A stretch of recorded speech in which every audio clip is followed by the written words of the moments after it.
ፈንቅል ኤሪ ሚዲያ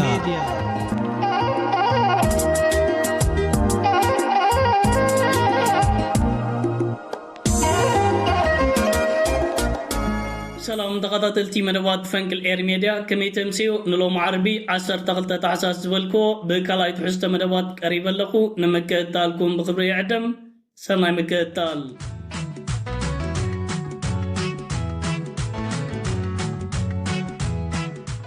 كبرى تقاطعتي بتي قدامين ريا قداس زعبامس انفلم لومي 12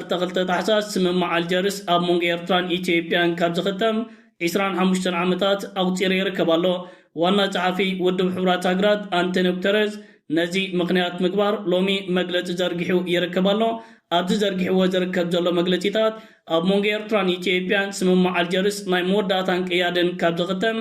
25 عامات اوتيرو يركبالو كلتين هاجرات بتستسامع نتوتات تقيدن نخخدا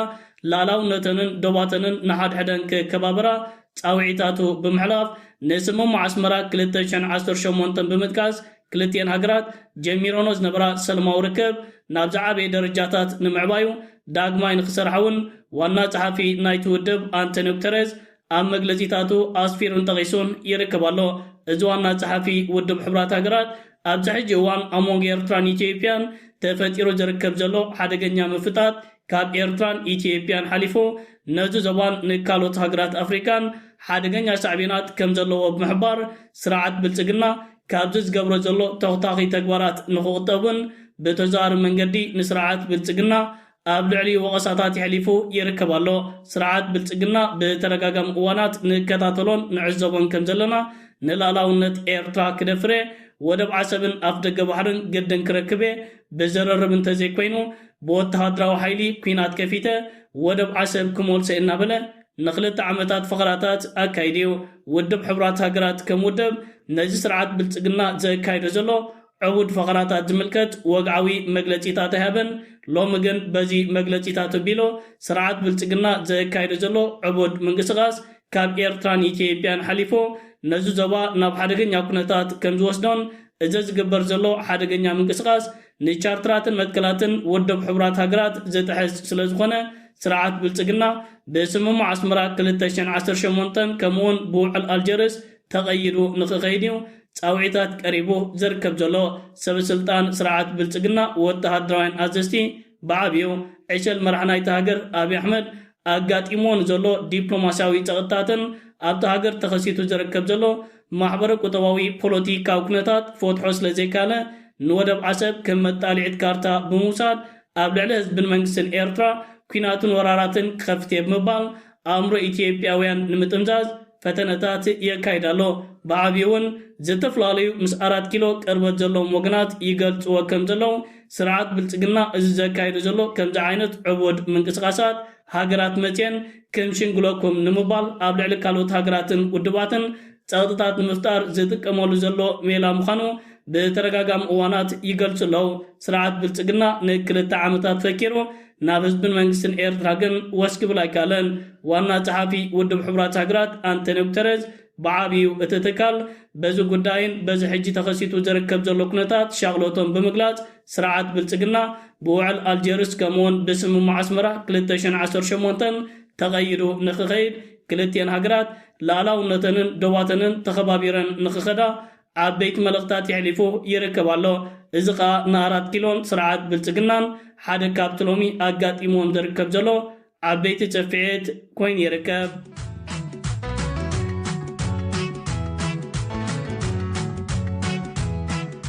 كبرى تغطاتلتي نابتي كالاي نوريو اقداس زعبامس انسجر بغطتا مساقرنا ايرترا زتتحازو قينو منجس ايرترا لوم اماسيو كبيدن تبعا سقمتن وسانتاتن وسيلو يركبالو نيسرو قدات وتا ايرترا لوم دحر قطري زرقعو يركباب زل حبريتا ايرترا ابادنتا كاب ايقاد ملو بملو كمز سحابتن كمز سرزتن ابزوق عوي مغلطيتات تغيسو يركبالو نيسرو قدات وتا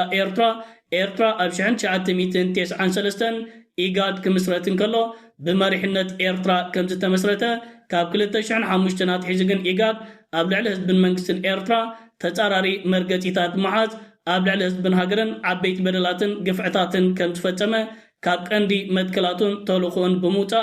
መሳርሒ ምዕራባውያን ሓይልታት ምዃን ኣብ ልዕሊ ኤርትራ ዘውረዶ ገፍዕን በደላትን ኣብ ታሪክ ተሰኒዱ ይርከብ ከም ዘሎ ብምሕባር ኤርትራ ኣብ 2007 ኣባልነታ ኣብ ኢጋድ ከም ዘደስከለትን ኣብ 2023 ናብ ኢጋድ ከም ዝተመልሰት ድሕሪ ምሕባር ኤርትራ ኢጋድ ዳግመ ምኽላስ ክግበርን ንዕላማታቱ ንኽሰርሕን ብተረጋጋሚ እዋናት ክትገብሮ ፀንሐት ፃዕርታትን ፃውዒታትን ኣብ ባይታ ክሰርሕ ስለ ዘይከኣለ ኢጋድ ከም ውድብ ስለ ዝመተን ዝለመሰን ኤርትራ ብወግዒ ነቲ ባዕላ ዝመስረተቶ ውድብ ኢጋድ ሎሚ ትሰናበቶ ከም ዘላዩ ሚኒስትሪ ጉዳያት ወፃኢ ኤርትራ ብከምዚ ዓይነት መንገዲ ካብ ኢጋድ ኣባልነቱ ከም ዝሰሓበ መግለፂታት ኣውፂኡ ዝርከብ ዘሎ ብተረጋጋሚ እዋን መንግስቲ ኤርትራ ኮር ፕሬዚደንት ኢሳያስ አፈወርቂ ካልኦት ሰበስልጣን መንግስቲ ኤርትራ ነቲ ባዕሎም ዝመስረትዎ ውድብ ኢጋድ ከምኡውን ሕብረት ኣፍሪካ ምኽላስን ምሕዳስን ከም ዘድልዮ ኣብ ዝተፈላለዩ እዋናት ሓበሬታታት ክዘርግሑ ፀኒሖምን ኣለውን ብፍላይ ኮር ፕሬዚደንት ኢሳያስ አፈወርቂ ኢጋድ መሳርሒ ምዕራባውያን ካብ ምዃን ሓሊፉ ዝኾነ ይኹን ተልእኾን ዕላማን ከም ዘይብሉ ብምሕባር ኢጋድ እቲ ዝተመስረተሉ መትከላት ዘኪሮ ንሃገራት ኣፍሪካን ነቲ ዞባን ዘረብሕ ውሳነታትን ተልእኾታትን ስራሓትን ከሰላሰል ዘቕረቦ ፃውዒታት ካብ ኢጋድ ፀማም እዝኒኡ ክወሃቦ ፀኒሑ መንግስቲ ኤርትራ ነዚ ኩሉ ጉዳያት ኣብ ግምት ብምእታው ካብ ኢጋድ ሎም መዓልቲ ብወግዒ ኣባልነቱ ሰሪዙን ስሒቡን ዝርከብ ዘሎ ኢጋድ ከም ውድብ መሳርሒ ስርዓት ብልፅግናን ምዕራባውያን ሃገራትን ካብ ምዃን ሓሊፉ ንሃገራት ኣፍሪካ ዝጠቅም ክሳብ ሕጂ ዝኾነ ይኹን ግደንተራን የብሎን ኣብ ሱዳን ኣብ ሶማል ተኸሲቱ ዝርከብ ዘሎ ኩነታት ከምኡውን ኣብ ኢትዮጵያ ኣጋጢሙ ዝርከብ ዘሎ ቅልውላው ንምፍትሑ ሓንቲ መዓልቲ እውን ተልእኾታት ተሰኪሙ ዝፈልጥ ኣይኮነን ኤርትራ ነዚ ኩሉ ነገራት ኣብ ግምት ምእታው ሚኒስትሪ ጉዳያት ወፃኢ ኤርትራ ሎሚ ወሲድዎ ዝርከብ ዘሎ ተባዕን ኣገዳስን ስጉምታት ካብ ኢጋድ ምውፃእ ንኢጋድ ዓብ ፀፊዒት ክኸውን እንከሎ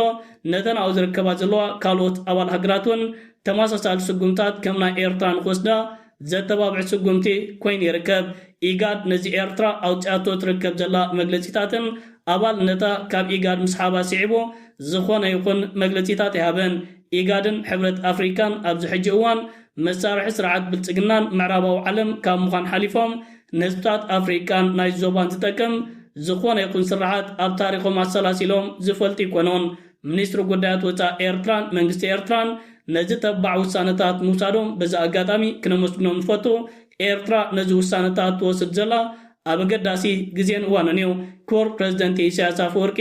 ናብ ግብፂ ሱዳን ከምኡውን ናብ ሱዑድ ዓረብ ናይ ስራሕ ምብፃሕ ኣካይዱ ይርከብ ኣሎ ኣብ መንጎ 4 ሃገራት ከዓ ወተሃደራዊ ኪዳንን ስምምዓትን ሓድሽ ኪዳን ክምስረት ምዃኑ ዝተፈላለዩ ሓበሬታታት ምስ ውሳነ ኤርትራ ተታሒዙ እናወፀ ይርከብ ኣሎ ስለዚ ኣብ ሓፀርቲ እዋናት ኣብ መንጎ ኤርትራ ሱዳን ግብፂ ሱዑድ ዓረብ ልክዕ ከምዚ ናይ ኢጋድ ተመሳሳሊ ኣገዳሲ ውድብ ክምስረት ምዃኑ እዩ ኣብዚ ሓበሬታታት ዝጥቀስ ዘሎ ስለዚ መንግስቲ ኤርትራ ነቲ ዝመሽመሸ ውድብ ኢጋድ ምግዳፍ ምዘን 4 ሃገራት ዝወስዶ ውሳነታትን ዝምስርቶ ውድብን ንዞባ ቀርኒ ኣፍሪካን ማያት ቀይሕ ባሕርን ኣገዳሲ ክኸውን እንከሎ ነቲ ዝሞተ ውድብ ኢጋድካ መሊሶ ሓመድ ድቡእ ዘቀላጥፍ ውሳነታት ክኸውን እዩ ሚኒስትሪ ጉዳያት ወፃኢ ኤርትራ ኣውፅዎ ዝርከብ ዘሎ መግለፂታት ግን ነዚ ዝመስል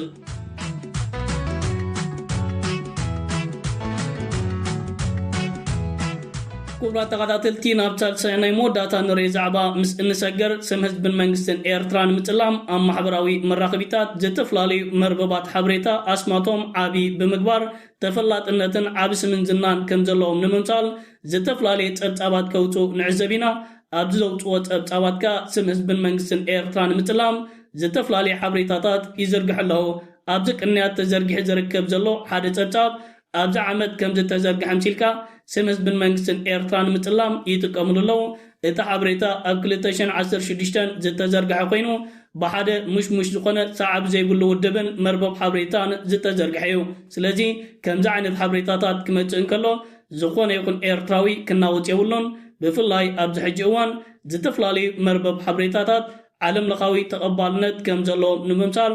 ዓበይቲ ስማት ተሓንጊጦም ንኤርትራ ዝምልከት ዝተፈላለዩ ኣጉል ፀብፃባት ይዘርግሑ ኣለዉ እዚ ሕጂ ተዘርጊሑ ዝርከብ ዘሎ ሓበሬታ ናይ ስርዓት ብልፅግና ኮራኩርን ኣኽላባትን ከምኡውን ዕሱባትን ከዳዓትን ደቂ ሃገር ተነሲሖም ክድረሩ ዘይከሎ ነዚ ፀብፃባት ብምዝርጋሕ ኤርትራ ከምዚኣ ኤርትራውያን ከምዚኦም እናበልካ ዝግበር ዘሎ ሸፈጥን ሸቐጥን ንዝኾነ ይኹን ኤርትራዊ ከደናግር የብሎን ህዝብን መንግስትን ኤርትራ ኣብ ስራሕን ልምዓትን እዩ ዝርከብ ዘሎ ንኸምዚ ዓይነት ቤላቤሎ ዝኸውን ዝኾነ ይኹን ግዜ የብልናን ክቡራት ተኸታተልቲ ፈንቅል ኤር ሜድያ ንሎማ ዳልዩ ዝነበርኩ ካልኣይ ትሕዝቶ መደባት እዚ ክትከታተሉ ፀናሕኩም እዩ ዝመስል ነይሩ ጽባሕ ብካል መደባት ክሳብ እንራኸብ ሰላም ወሰናይ ኣብ ዘለኹሞ ብሮኹም ሸደቅሬም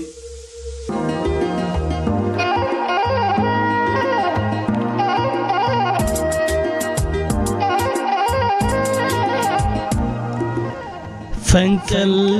ኤሪ ሜድያ